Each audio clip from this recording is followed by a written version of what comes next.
สบายดีท่านผู้ชมที่เคารพนำท่านผู้ชมมาติดตามข่าวกีฬาแฮร์รี่เคนเมา2 ประตูพาทีมชาติอังกฤษแซงชนะทีมชาติคองโกเดีย2 ประตูต่อ 1เข้ารอบ16ทีมสุดท้ายบาสโลก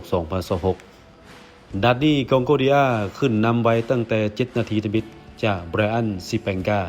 แต่แฮร์รี่เคนเมา2 ประตูในครึ่งหลังนาที75และ86พาทีมชาติอังกฤษแซงชนะแบบวุดวิด 2-1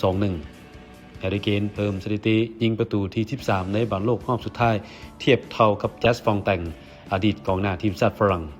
แต่ตามหลังอันดับที่1เรเนลเมสซี่กองหน้าหัวหน้าทีมชาติอาร์เซนตินที่ยิงได้19 ประตูพร้อมกันนี้แฮร์รี่เคนยังสร้างสถิติยิงประตูในรอบน็อกเอาท์บอลโลกรอบสุดท้ายหลายสุด10หน่วยเทียบเท่ากับคิเลน เอ็มบัปเป้กองหน้าหัวหน้าทีมชาติฝรั่งแฮร์รี่เคนยังเพิ่มสถิติยิงประตูทีมชาติอังกฤษหลายที่สุด84 ประตูจาก118 นัดรอบ16ทีมสุดท้ายอังกฤษไปพบกับเม็กซิโกเจ้าภาพร่วมที่เอาชนะเอกวาดอร์2-0จะแข่งขันเช้าวันที่6กรกฎาคมเวลา 7 โมงสำหรับตารางการแข่งขันในค่ำคืนนี้หรือตอนเช้าๆของมื้ออื่นรอบน็อกเอาท์32ทีมสุดท้ายคูดิวิดสเปนและแอสปายพบกับทีมชาติโอตริสเวลา 2 โมงคู่ที่2โปรตุเกสพบกับโครเอเชียเวลา 6 โมงและสวิตเซอร์แลนด์พบกับอัลเจรีเวลา 10 โมง